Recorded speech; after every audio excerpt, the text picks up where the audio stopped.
بسم الله الرحمن الرحيم. إذا وقعت الواقعة ليس لوقعتها كاذبة خافضة رافعة إذا رجت الأرض رجا وبست الجبال بسا فكانت هباء منبثا وكنتم أزواجا ثلاثة فأصحاب الميمنة ما أصحاب الميمنة وأصحاب المشأمة ما أصحاب المشأمة والسابقون السابقون أولئك المقربون في جنات النعيم ثلة من الأولين وقليل من الآخرين على سرر موضونة متكئين عليها متقابلين يطوف عليهم ولدان مخلدون بأكواب وأباريق وكأس من معين لا يصدعون عنها ولا ينزفون وفاكهة مما يتخيرون ولحم طير مما يشتهون وحور عين كأمثال اللؤلؤ المكنون جزاء بما كانوا يعملون لا يسمعون فيها لغوا ولا تأثيما إلا قيلا سلاما سلاما وأصحاب اليمين ما أصحاب اليمين في سدر مخضود وطلح منضود وظل ممدود وماء مسكوب وفاكهة كثيرة لا مقطوعة ولا ممنوعة وفرش مرفوعة إنا أنشأناهن إنشاء فجعلناهن أبكارا عربا أترابا لأصحاب اليمين ثلة من الأولين وثلة من الآخرين وأصحاب الشمال ما أصحاب الشمال في سموم وحميم وظل من يحموم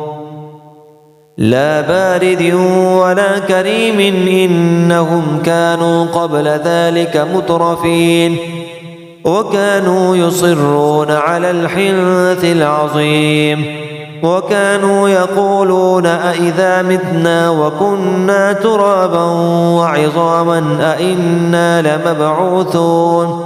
أو آباؤنا الأولون قل إن الأولين والآخرين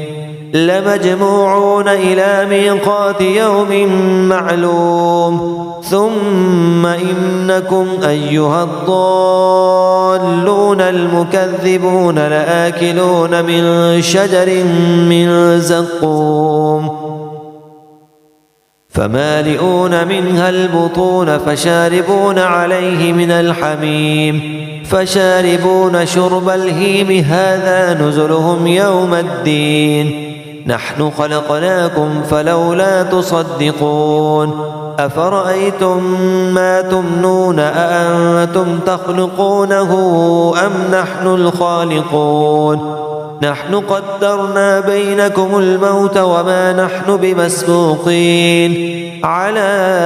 أن نبدل أمثالكم وننشئكم فيما لا تعلمون ولقد علمتم النشأة الأولى فلولا تذكرون أفرأيتم ما تحرثون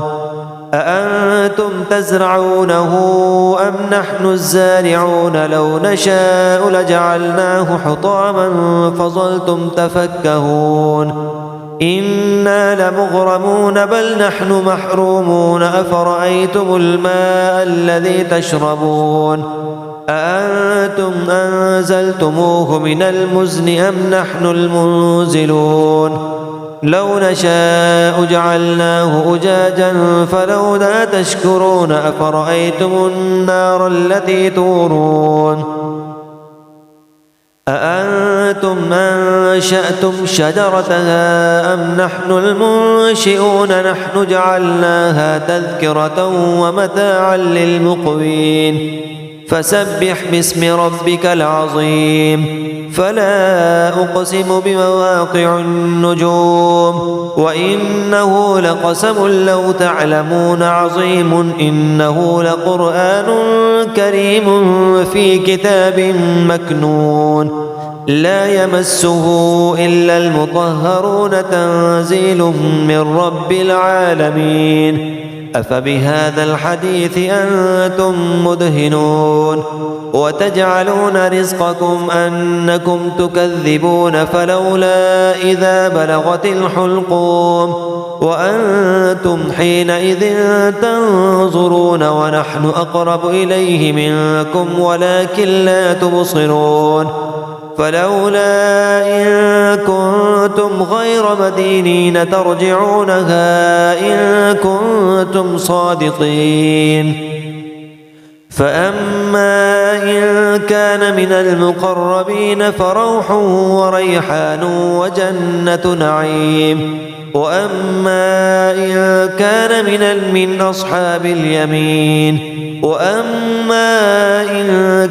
من أصحاب اليمين فسلام لك من أصحاب اليمين وأما إن كان من المكذبين الضالين فنزل من حميم وتصلية جحيم إن هذا لهو حق اليقين فسبح باسم ربك العظيم